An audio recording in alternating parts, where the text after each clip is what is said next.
السلام علیکم ورحمۃ اللہ وبرکاتہ۔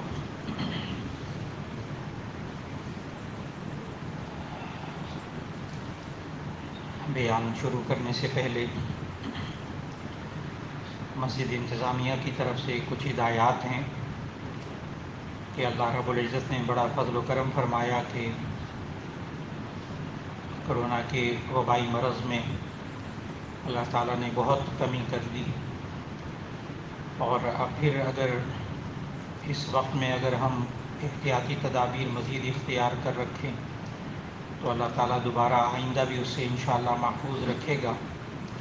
اس سلسلے میں مسجد انتظامیہ کی طرف سے یہ ہدایت ہے کہ ہال میں بھی اور باہر بھی فاصلے کو برقرار رکھیے گا، اور بیٹھتے ہوئے بھی اور باقی امور کے بارے میں بھی احتیاطی تدابیر اختیار کرتے رہیے۔ اللہ تعالیٰ پھر دوبارہ اس کو پھیلنے سے محفوظ رکھے اور ہر ایک کی اللہ حفاظت فرما لے۔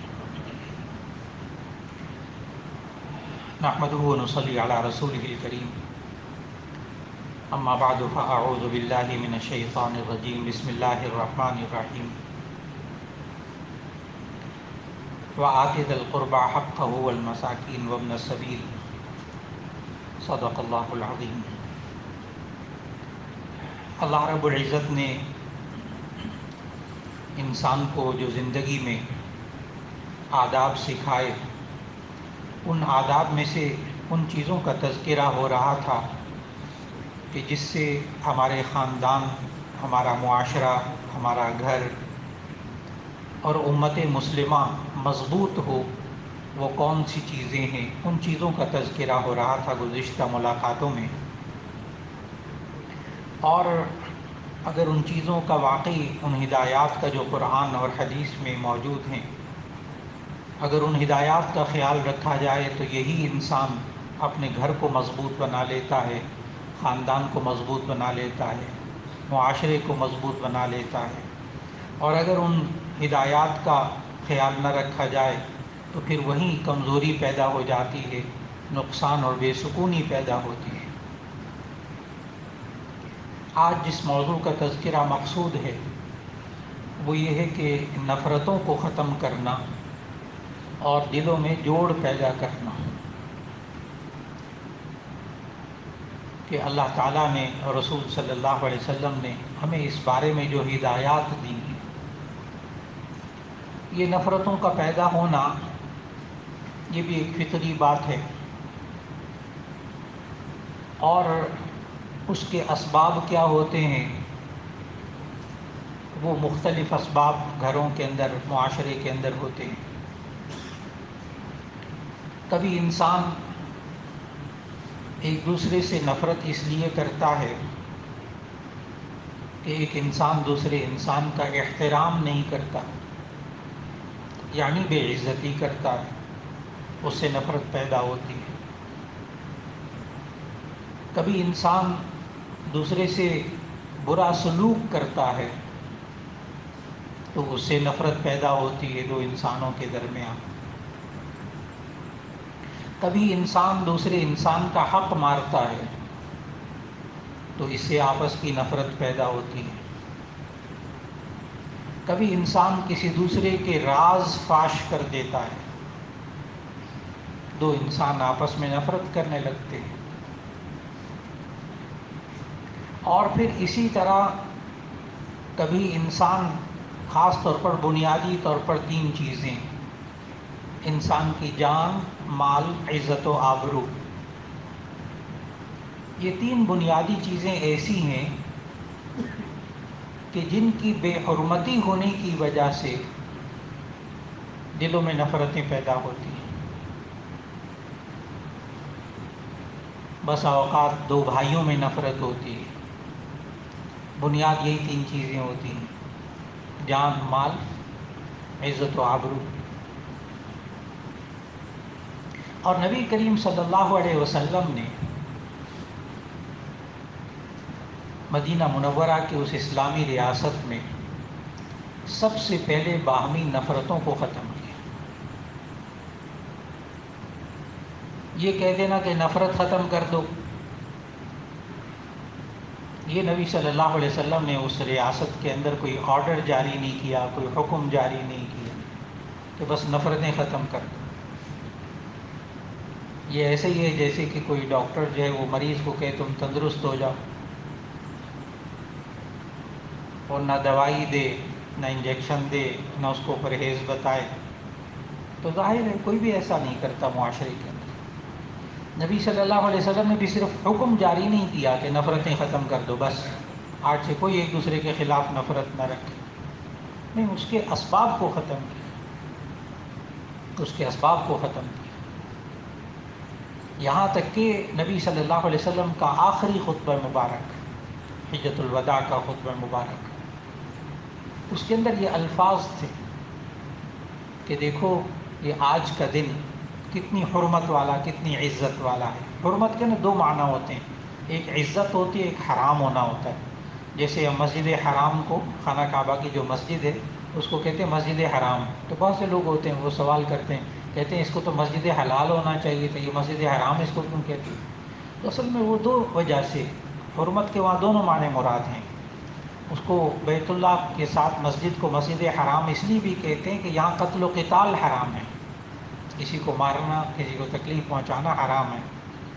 اور اس کو اس لیے بھی حرام کہتے ہیں کہ یہ حرمت والا، پوری دنیا کی مساجد میں سے جو 3 مسجدیں زیادہ عزت والی ہیں ان میں سے ایک مسجد وہ بھی ہے، اس لیے اس کو مسجد حرام کہتے ہیں۔ تو بات کر رہا تھا حرمت کی، کہ نبی صلی اللہ علیہ وسلم نے اس خطبے میں یہ ارشاد فرمایا، دیکھو جس طرح آج یہ دن حرمت والا ہے، یعنی یوم عرفہ، اور جس طرح یہ شہر حرمت والا ہے، یہ علاقہ حرمت والا ہے، اس کو کہتے ہیں حرم، اس کو حرم کہتے ہیں۔ اور جس طرح کہ آج حج کا دن ہے، پھر ارشاد فرمایا کہ جس طرح یہ حرمت والے، عزت والے دن ہیں، اسی طرح تمہارا مال، تمہاری جان اور تمہاری عزت و آبرو ایک دوسرے کے لیے حرام ہے۔ تینوں چیزوں کے بارے میں نبی صلی اللہ علیہ وسلم نے فرمایا، اور یہ قانون بنا دیا، حدیث میں موجود کہ کل المسلم علی المسلم حرام دمہ و مالہ و عرضہ، مشہور حدیث صحابہ سے تک، کل المسلم حرام دمہ و مالہ و عرضہ، کہ ہر مسلمان کا دوسرے مسلمان پر حرام ہے۔ یہاں دونوں معنی مراد ہیں، حرمت والا یعنی اس کی عزت کی جائے، بے حرمتی نہ کی جائے، ایک اس کے دم ہو، اس کا خون یعنی اس کی جان، و مال ہو اور اس کا مال، و عرض ہو اور اس کی آبرو۔ آج بھی معاشرے کے اندر کوئی انسان اپنے گھر کے اندر، اپنے ایک چھوٹے سے یونٹ کے اندر، ہر شخص دوسرے شخص کی جان کا احترام کرے، مال کا احترام کرے، اس کی عزت و آبرو کا خیال کرے، ان کے دلوں میں جوڑ پیدا ہو جائے گا، نفرتیں ختم ہو جائیں گی۔ یہ انسان اپنے خاندان کے اندر اگر جوڑ پیدا کرنا چاہتا ہے تو ان 3 چیزوں پر اس کو آنا ہوگا، ایک دوسرے کی جان، مال کا، جان کا احترام کرنا ہوگا، مال کا احترام کرنا ہوگا، ان کی عزت کا خیال کرنا ہوگا۔ اور نبی صلی اللہ علیہ وسلم نے پھر یہ کر کے دکھایا، کر کے دکھایا، جان کا احترام اتنا کہ آپس میں امن و امان، آپس میں امن و امان، کہ لوگوں کا مال بھی اتنا محفوظ ہے کہ کوئی دوسرے کی مال میں نہ خیانت کرتا تھا اس وقت میں، اس ریاست کے اندر، اور اپنی جان کو بھی محفوظ سمجھتا تھا، اور ریاست بھی اپنی ذمہ داری پوری کرتی تھی۔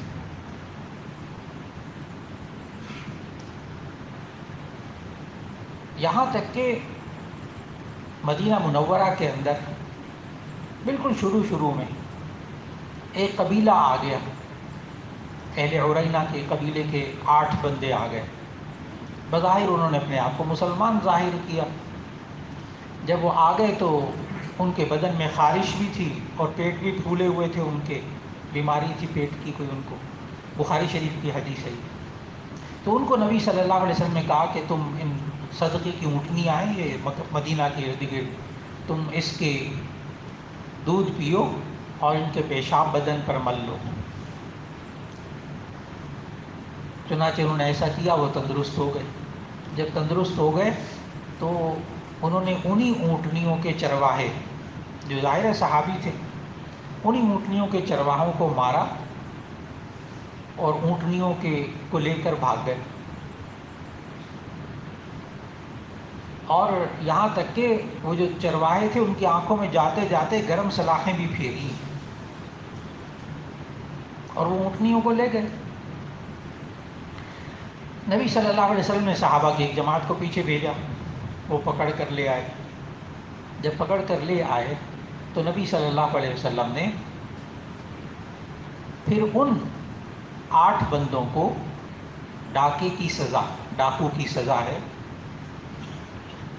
جو اللہ تعالیٰ نے قرآن مجید میں خود بتائی ہے، انما جزاء الذین یحاربون اللہ ورسولہ ویسعون فی الارض فسادا ان یقتلوا او یصلبوا او تقطع ایدیہم وارجلہم من خلاف او ینفوا من الارض۔ یہ آج بھی سزا برقرار ہے ڈاکے کی۔ کیا کہ جو کوئی شخص فساد پھیلائے زمین میں اس طرح کا، تو اس ڈاکو کی سزا کیا؟ وَيَسْعَوْنَ فِي الْأَرْضِ فَسَادًا أَن يُقَتَّلُوا، کہ اس کو قتل کر دیا جائے، او يُصَلَّبُوا، یا اس کو پھانسی دے دی جائے، او تُقَطَّعَ أَيْدِيهِمْ وَأَرْجُلَهُمْ مِنْ خِلَافٍ، یا اس کے ایک طرف کے ہاتھ اور ایک طرف مخالف سمت کا پاؤں جو ہے وہ کاٹ دیا جائے، او يُنْفَوْا مِنَ الْأَرْضِ، یا اس زمین سے اس کو دربدر کر دیا جائے، اس ملک سے ہی نکال دیا جائے۔ نبی صلی اللہ علیہ وسلم نے اللہ تعالیٰ کے اس حکم سے ان لوگوں کے ساتھ یہی سلوک کیا، ایک کا ہاتھ کٹوایا اور پاؤں کٹوایا مخالف سمت سے، اور ان کو مدینہ طیبہ کے قریبی حرہ ایک علاقہ ہے، کالی پتھروں والی زمین، جو بھی حاجی حضرات حج کرنے تشریف لے جاتے ہیں، اللہ تعالیٰ وہاں کے حالات کو بہتر کر دے، پوری دنیا کے حالات کو بہتر کر دے، پھر حج اور عمرے کے لیے لوگ جا سکیں۔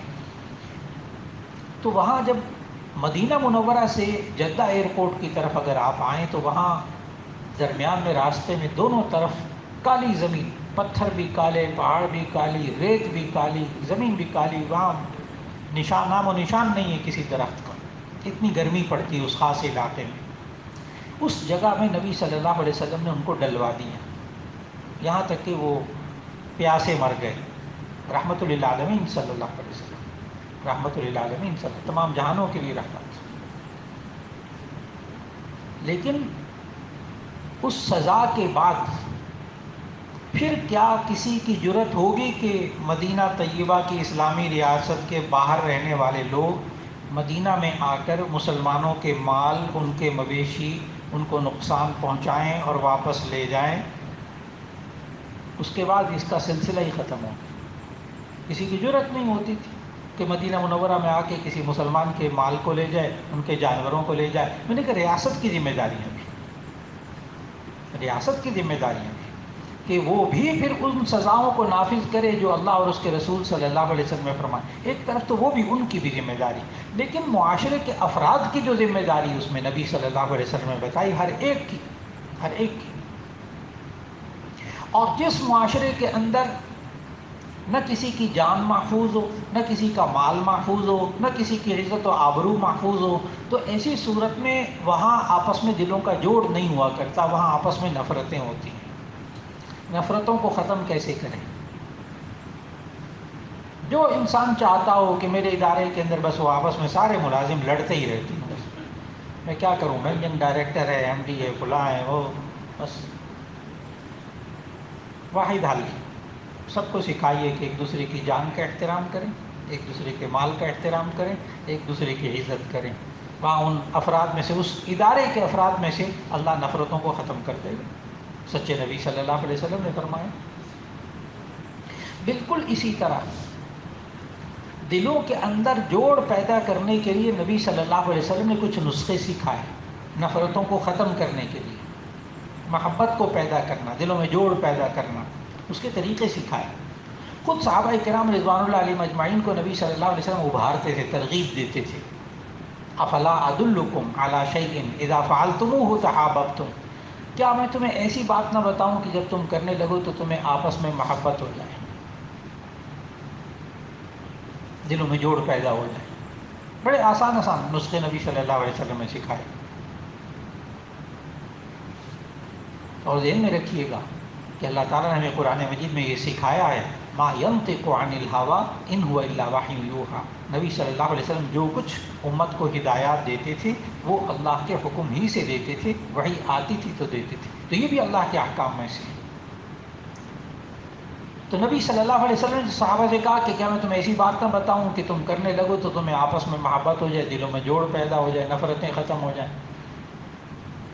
صحابہ نے عرض کیا جی یا رسول اللہ صلی اللہ علیہ وسلم ہمیں بتائیے۔ نبی صلی اللہ علیہ وسلم نے اس حدیث میں 2 چیزیں بتائیں، فرمایا افشوا السلام و اطعموا الطعام، بس افشوا السلام و اطعموا الطعام، ایک دوسرے کو سلام کیا کرو اور ایک دوسرے کو کھانا کھلایا کرو۔ انسان سلام کرنا نہ چھوڑے، ناراضگی ہو جائے، نفرت ہو جائے، کوئی دلوں میں بوجھ آ جائے، سلام کرنا نہ چھوڑیے، ترک تعلق نہ کریں، ترک تعلق نہ کریں۔ نفرتوں کے بعد سب سے بڑا خاندانوں کے اندر، گھروں کے اندر، دوستوں کے اندر سب سے بڑی بیماری جو پیدا ہوتی ہے وہ ہے ترک تعلق، کٹ آف کر دینا۔ یہ ترک تعلق نبی صلی اللہ علیہ وسلم نے اس بیماری کو ختم کرنے کے لیے جو نفرتوں کی وجہ سے ہوتی ہے، نمبر 1 سلام کریں آپس میں، اگلا چاہے جواب دے یا نہ دے، چاہے 100 دفعہ آپ سلام کریں، 100 دفعہ جواب نہ دیں، آپ سلام کرتے رہیے۔ سچے نبی صلی اللہ علیہ وسلم نے فرمایا محبت پیدا ہو جائے گی، نفرت ختم ہو جائے گی، تو ٹھیک ہے آپ علاج کرتے رہیے۔ بعض بیماریاں ہوتی ہیں جن میں دوائی مستقل کھانی پڑتی ہے، طویل عرصہ کھانی پڑتی ہے، کوئی بات نہیں، سلام کرتے ہیں، یہ بھی دوا ہے، علاج ہے نفرتوں کا۔ نمبر 2 اطعموا الطعام، ایک دوسرے کو کھانا کھلائیے جس میں سادگی ہو، جس میں تکبر نہ ہو، جس میں دکھاوا نہ ہو، جس میں دوسرے کے اوپر بوجھ ڈالنا نہ ہو، ایسا کھانا نہ ہو، محبت کے ساتھ کھانا کھلائے ان کا، اللہ تعالیٰ اس کے نتیجے میں بھی محبت پیدا کرے گا انشاءاللہ۔ تیسرا طریقہ نبی صلی اللہ علیہ وسلم نے سکھایا، تہادوا تحابوا، ایک دوسرے کو ہدیہ دیا کرو، اس سے محبت پیدا ہوتی ہے۔ ایک دوسرے کو ہدیہ دینا، تحفہ دینا، اس سے محبت پیدا ہوتی ہے۔ کوئی ناراض شخص ہے، نفرت ہو گئی ہے، سلام بھی کیجیے، کھانا بھی کھلانے، کھانے کی کوئی چیز دے دیجیے، نہیں آتا آپ کے گھر میں اس کو تک کوئی کھانے کی چیز پہنچا دیجیے، اس کو کوئی ہدیہ دے دیجیے۔ جامع ترمذی کی حدیث میں اسی حدیث کے آگے ایک چھوٹا سا اور جملہ نبی صلی اللہ علیہ وسلم کی طرف سے منقول ہے کہ تہادوا تحابوا فإن الہدیۃ تذہب الضغائن۔ یہ جملہ بھی بڑا سمجھنے والا ہے۔